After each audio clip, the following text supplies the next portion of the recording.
तो हेलो बच्चों, I hope आप लोग अच्छे होंगे। तो आज हम लोग पढ़ने वाले हैं क्लास 10th का अध्याय 6 जो कि है हमारा जैव प्रक्रम। तो आज हम लोग जैव प्रक्रम का एक मोस्ट इंपॉर्टेंट टॉपिक फिनिश करने वाले हैं जो कि है हमारा जंतुओं में पोषण। तो आज हम लोग क्या पढ़ने वाले हैं? जंतुओं में पोषण। आज हम लोग समझेंगे जंतुओं में पोषण क्या होता है, कैसे होता है, क्या क्या प्रक्रिया होती है, ये सारा कुछ समझने वाले हैं। तो चलो पहले हम लोग आज बिल्कुल बेसिक से शुरू करते हैं कि जंतुओं में पोषण क्या होता है। ठीक है, देखो तो जंतुओं को पोषण इसे हम लोग 3 पार्ट्स में लिखते हैं। ठीक है, तीन उसको मान लो इसका 3 पार्ट्स है, वो कौन कौन से इसे समझाते हैं। ठीक है, देखो जो हमारे जंतुओं को पोषण है ये 3 पार्ट्स में, पहला, दूसरा, यहाँ हम लोग लिख देते हैं, यहाँ लिखते हैं दूसरा और यहाँ लिखते हैं हम लोग तीसरा। बस आप लोग देखते रहिए क्या क्या है। देखो पहला हमारा क्या है, शाकाहारी, मतलब शाकाहारी जंतु कौन कौन से। ठीक है, देखिए ये बिल्कुल बेसिक है, आप लोग समझिए। अब हम आपको बिल्कुल बेसिक से बताते चलते हैं जिससे आप लोगों को दिक्कत ना हो। ठीक है, अभी बहुत आगे तक ले जाएगा। ठीक, बेसिक से बिल्कुल टफ तक ले जाएंगे। ये है मांसाहारी। ठीक, बिल्कुल आपको बताते चलेंगे। सर्वाहारी, अब आपको बताएंगे कि सर्वाहारी क्या होता है, मांसाहारी क्या हो, कौन जंतु होते हैं। ये तो आप ये समझ गए, सर्वाहारी, मांसाहारी और ये शाकाहारी, ये 3 पार्ट्स हो गए। अब समझो शाकाहारी क्या होता है। पहले ऐसे समझ लो शाकाहारी होता क्या है। जो जंतु मांस नहीं खाते हैं, ठीक है, जो जंतु मांस नहीं खाते हैं, सिर्फ पेड़ पौधे या फिर उससे उत्पन्न पदार्थ है या फिर उससे उत्पन्न फल फ्रूट पर क्या होते हैं, डिपेंड होते हैं, वो हमारे क्या होते हैं, वो हमारे होते हैं शाकाहारी। तो आप लोग लिखो जैसे क्या होते हैं, जो जंतु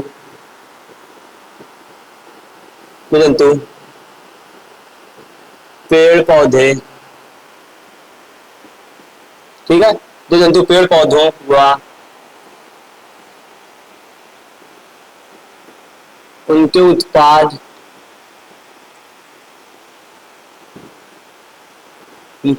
को, ठीक है, तो खाते हैं या ग्रहण करते हैं, बात कहती है। ठीक है,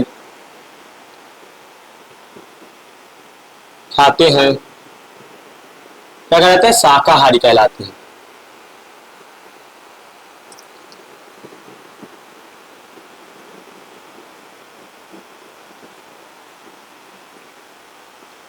आप समझो शाकाहारी जो होते कौन कौन से, जैसे, ठीक, जैसे होते कौन कौन से समझो।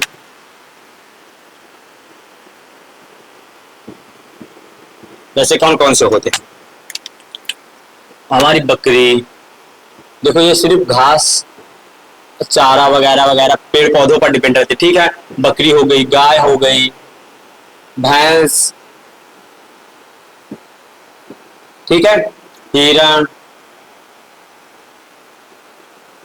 आदि, ये सब हमारे क्या हैं, ये सब हमारे शाकाहारी जंतु है। ठीक, आप लोग समझ गए शाकाहारी। अब समझो मांसाहारी क्या होते हैं। वे जंतु जो केवल मांस को खाते हैं वो हमारे क्या होते हैं, मांसाहारी होते हैं। या फिर ठीक है, जो जंतुओं को भी खाते हैं, ठीक है, वो क्या होते हैं, वो हमारे मांसाहारी होते हैं। तो आप लोग यहां लिख सकते हैं, ठीक, जो जंतु भोजन के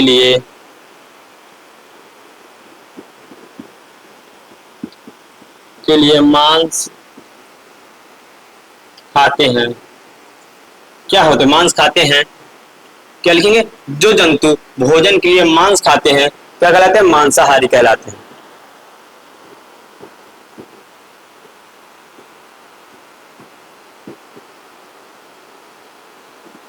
अब समझो ये जैसे कौन कौन से हैं, जैसे हमारे हैं,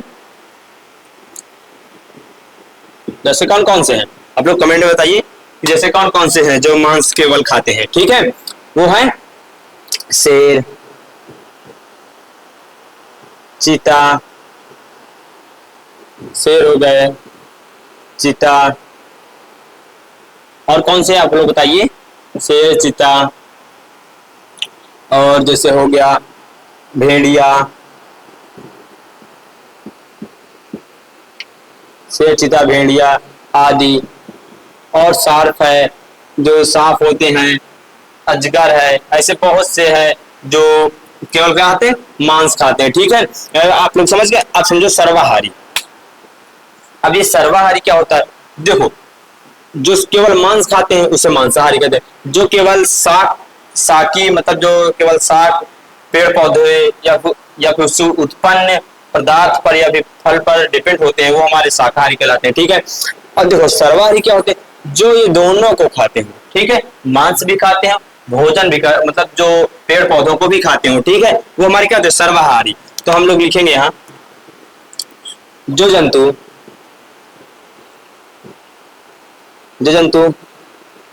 पेड़ पौधे व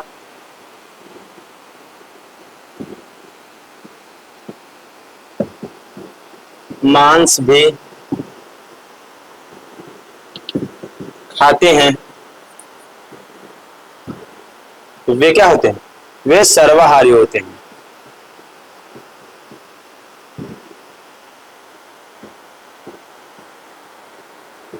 जैसे समझो, जैसे कौन कौन से हैं, जैसे समझो आप लोग कमेंट बताइए कौन कौन से हैं। ठीक है, देखो कौन कौन से हमारे, मनुष्य, देखो जो हम लोग हैं, हम लोग देखो पेड़ पौधे साग सब्जी भी खाते हैं और हम लोग मांस भी खाते हैं। ठीक है, जो खाने योग्य है। ठीक है, मनुष्य हो गया हमारा, मनुष्य, और क्या है, और हमारे कुत्ता हो गए, बिल्ली, कुत्ता बिल्ली आदि, और बहुत से जीव हैं जो मांस खाते हैं और खाना भी खाते हैं। कौवा, ठीक है, ये मांस भी खाता है। ऐसे बहुत से जीव हैं जो खाना और मतलब जो भोजन साग सब्जी पे वो डिपेंड होते हैं, भोजन पे डिपेंड होते हैं, और मांस भी खाते हैं, दोनों होते हैं। ठीक है, उन जीवों को क्या कहते हैं, उन जीवों को सर्वाहारी कहते हैं। तो आप लोग ये समझ गए क्या होता है। अब समझो कि इनकी जो प्रक्रिया होती है, जो भोजन की पचने की प्रक्रिया होती है, ये क्या क्या होती है। ये जैसे मान लो भोजन यहाँ से खा गए, हम लोग खाए भोजन, अब जो खाने की प्रक्रिया वो क्या होगी, अब वहां जाकर अवशोषण कैसे होता है, पाचन क्या होता है, अभी हमको ये सब समझना है शब्द। ठीक है, तो चलो अब हम लोग उसे समझते हैं क्या क्या है। ठीक है, जो उसकी प्रक्रिया होती है पूरी भोजन की पचने की, उत्सर्जन पूरा खाने से लेकर उत्सर्जन तक की, अपशिष्ट पदार्थ उत्सर्जित करने की तक की जो पूरी प्रक्रिया, अब हम लोग उसे समझते हैं। ठीक है, तो अब समझो पोषण के पराक्रम के चरण, मतलब जो जंतुओं में पोषण करने की प्रक्रिया है उसके चरण कौन कौन से, अब हम लोग उसे समझने वाले हैं। ठीक है, तो समझो क्या क्या है हमारे, अंतर्ग्रहण, पाचन, अवशोषण, और क्या है स्वांगीकरण और मल विसर्जन। ये सारी प्रक्रिया जो पांचों प्रक्रिया हैं, इसे हम लोग लाइन बाय लाइन आपको समझाते हैं क्या होता है, कैसे मनुष्य अपना भोजन करते हैं और कैसे उसका पाचन होता है, कैसे उसका स्वांगीकरण होता है, कैसे उसका अवशोषण किया जाता है। ठीक है, ये सारा कुछ हम आपको बताते हैं बाय नंबर बाय नंबर। ठीक है, हम लोग पहला से यहाँ शुरू करते हैं, क्या है, अंतर्ग्रहण। ठीक है, अंतर्ग्रहण, फिर समझ लो अंतर्ग्रहण क्या होता है। ठीक है, फिर समझना पाचन क्या होता है, ये सब लाइन बाय लाइन हम आपको समझाते चलते हैं क्या होता है, अंतर्ग्रहण क्या होता है। देखो कोई भी जीव जंतु हो या सारे जीव जंतुओं की जो भोजन करने की प्रक्रिया होती है उसे क्या कहते हैं, अंतर्ग्रहण करते हैं। ठीक है, क्या है, सभी जीव जंतु के, या फिर लिख सकते हैं जीव जंतु के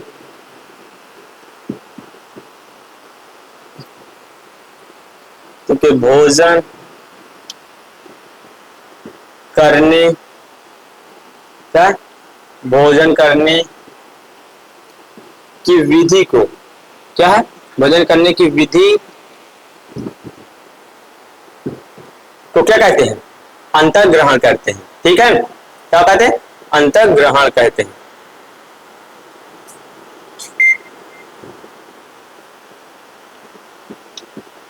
ये समझ गए। अब समझो पाचन क्या होता है, अब हम आपको बताते हैं पाचन क्या होता है। देखिए अब हम आपको दूसरा नंबर, अब आप समझे कि पाचन, देखो मान लो भोजन तो यहां से कर चुके हैं। ठीक है, पाचन क्या होता है, मान लो भोजन तो मतलब जो उनका भोजन करने की प्रक्रिया आप लोग पहले से समझ लो। अंतर्ग्रहण आपको डिटेल में बता देते हैं। जो जंतुओं में भोजन करने की प्रक्रिया है वो क्या होती है। देखो मान लो जैसे हम थाली से हाथ से भोजन करते हैं, कोई सर को लोग डायरेक्ट मुख से भोजन करते हैं, कोई अपना पांव से पहले से करता है फिर खाता है, ठीक है। तो जो जितने होते हैं जो जंतु, उनका सबकी अलग अलग एक प्रक्रिया होती है भोजन करने की। तो वही प्रक्रिया को मतलब जो भोजन करने की विधि होती है उसे क्या कहते हैं, उसी को हम लोग अंतर्ग्रहण कहते हैं, ठीक है। ये समझ गए। अब पाचन समझो क्या होता है। देखो अब मतलब हम लोग भोजन कर लिए, अब भोजन कर लिए तब उसका पाचन भी होना जरूरी है, ठीक है। तो अब उसे हम समझते हैं पाचन क्या होता है। तो समझो पाचन क्या होता है। देखो जो भोजन होता है ये एक मतलब अविलेय मतलब होता है, मतलब जो भोजन होता है ये अविलेय होता है। तो उसको एक सरल कार मतलब सरल विलेय में इसे तोड़कर अवशोषित योग्य बनाता है जो प्रक्रिया, इसे क्या कहते हैं, पूरी प्रक्रिया को क्या कहते हैं, पाचन कहते हैं। तो हम लोग इसे लिखेंगे भोजन में बड़े अविलेय अणु होते हैं। क्या होते हैं, भोजन में बड़े अविलेय अणु होते हैं, ठीक है। अविलेय अणु होते हैं। इन अणुओं को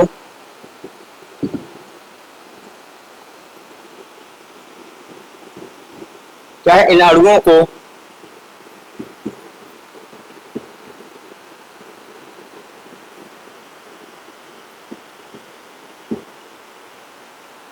तोड़कर क्या है, तोड़कर सरल अणु, क्या है, सरल अणु में, इसे तोड़कर सरल अणु में या अवशोषित योग्य, क्या है, अवशोषित योग, अवशोषित योग बनाने की प्रक्रिया को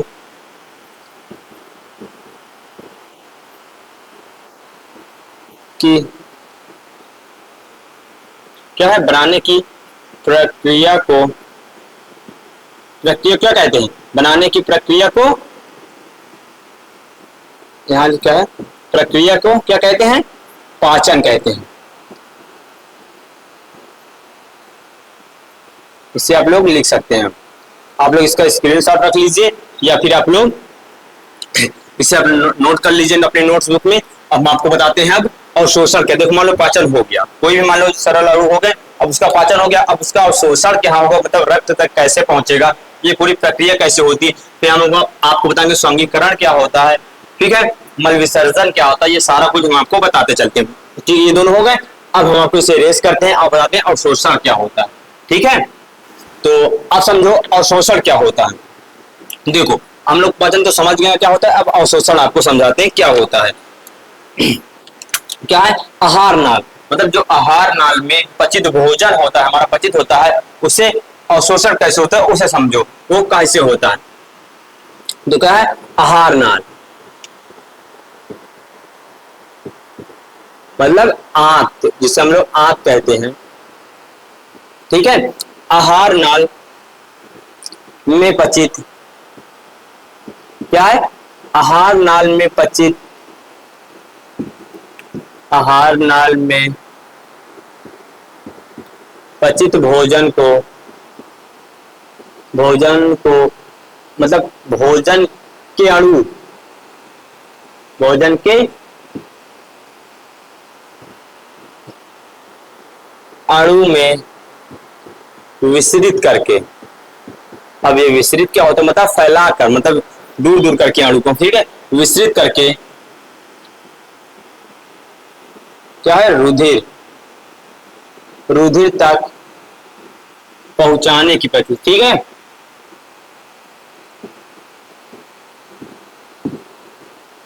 की प्रक्रिया को, प्रक्रिया क्या कहते हैं, अवशोषण कहते हैं।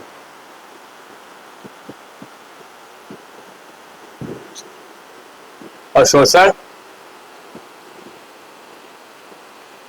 कहते हैं, ठीक है। अवशोषण क्या कहते हैं, आहार नल मतलब जो आंत होती है हमारे, उसमें पचित भोजन के अणु को एक विस्तृत मतलब दूर दूर करके, जो मतलब भोजन के अणु हैं उसे दूर दूर करके क्या है रुधिर तक जो पहुंचाने की प्रक्रिया होती है, जो मतलब पूरी प्रक्रिया है, जो उसे क्या कहते हैं अवशोषण कहते हैं। जो रुधिर तक हमारा पहुंचेगा जो भोजन के अणु हैं, उस प्रक्रिया क्या कहते हैं अवशोषण कहते हैं। ठीक है, आप लोग का समझ गए। अब समझो चौथा हमारा स्वांगीकरण क्या है। ठीक है, हमारा स्वांगीकरण क्या है, अब उसे समझो। तो स्वांगीकरण क्या होता है।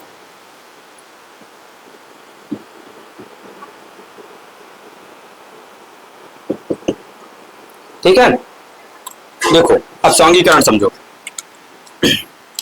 जो हमारा पचा भोजन है, जो हमारा जो अवशोषित भोजन है, इसके कोशिका के द्वारा मतलब कोशिका के द्वारा जीवद्रव में बदलने की प्रक्रिया को मतलब विलीन मतलब जीवद्रव में विलीन करने की प्रक्रिया को क्या कहते हैं, क्या है स्वांगीकरण कहते हैं। तो इसे हम लोग क्या लिखेंगे, अवशोषित भोजन को, सॉरी अवशोषित भोजन को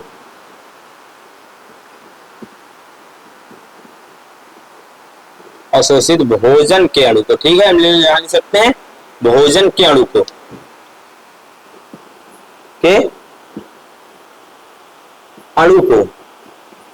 क्या लिखेंगे, भोजन के अणु को कोशिका के द्वारा, किसके द्वारा, क्या यार आएगा नहीं क्या, कोशिका के द्वारा। ठीक है, कोशिका के द्वारा इसमें जीव द्रव्य में मतलब जीव द्रव्य कोशिका के द्वारा जीव द्रव्य में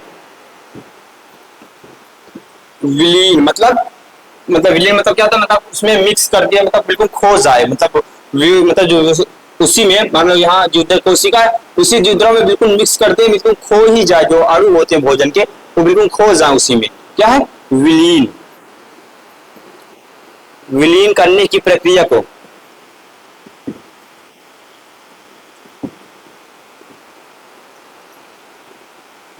तो विलीन करने की प्रक्रिया को क्या कहते हैं, क्या कहते हैं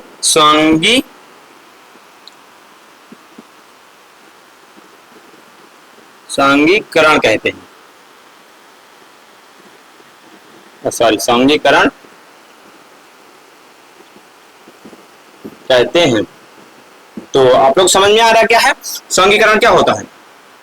जैसे मान लो हमारा भोजन अवशोषित हो गया, रक्त तक पहुंच गया, ठीक है, अब रक्त तक पहुंच गया, अब वो कोशिका में जाएगा जहां, ठीक है मान लो यहाँ रक्त तक पहुंच गया भोजन हमारा, अब ये कोशिका, अब इसे हम लोग कोशिका लेगी इसको, अब जो जिसमें जो द्रव्य है उसमें बिल्कुल विलीन कर देगी, मतलब इसी में बिल्कुल मिक्स कर देगी, मतलब भोजन के अणु समझे नहीं आगे मतलब भोजन के अणु इसमें है, इसमें बिल्कुल विलीन कर देंगे, तो इस प्रक्रिया क्या कहते हैं स्वांगीकरण कहते हैं। आप लोग समझ गए अब इसे। अब हम आपको बताते हैं मल विसर्जन या फिर बहिक्षेपण क्या होता है। ठीक है, बहिक्षेपण क्या होता है इसे हम लोग रिवाइज करते हैं, हम आपको मल विसर्जन का बताते हैं। ठीक है, तो अब समझो मल विसर्जन या फिर बहिक्षेपण क्या होता है। तो समझो, देखो जो मतलब भोजन होता है उसका पूरा भाग तो मतलब पच नहीं जाएगा, कुछ ना कुछ, जैसे मान लो गन्ने का जूस होता है, जैसे गन्ने का मान लो जूस निकालते हैं, उसका कुछ भाग मतलब अपशिष्ट बच जाता है, उसमें तो रस तो निकल गया लेकिन फिर भी उसका जो कुछ भाग अपशिष्ट हो गया उसे बाहर फेंकते हैं।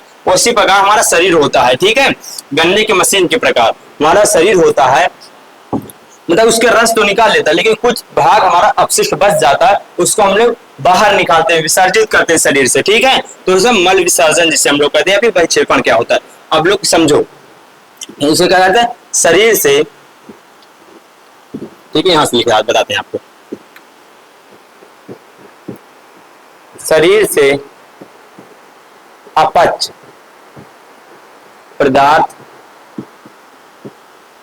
ठीक है, अपच क्या है, अपच मतलब जो अपच मतलब सब समझते जाओ, अपच मतलब जो बिना पचा हुआ, ठीक है, मतलब बिना पचा हुआ मतलब जो पूरा ना पचा हो, ठीक है, बिना पचा हुआ पदार्थ या अपशिष्ट पदार्थ, ठीक है, क्या चीज या अपशिष्ट पदार्थ,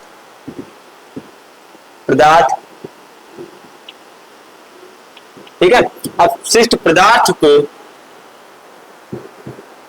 शरीर से बाहर ठीक है। शरीर से बाहर निकालने की प्रक्रिया को क्या कहते हैं? क्या है?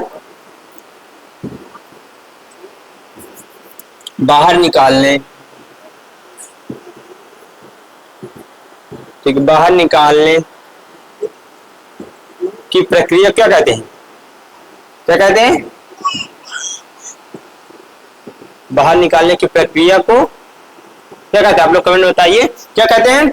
मल विसर्जन या फिर बहिक्षेपण कहते हैं। ठीक है, क्या कहते हैं? मल विसर्जन कहते हैं।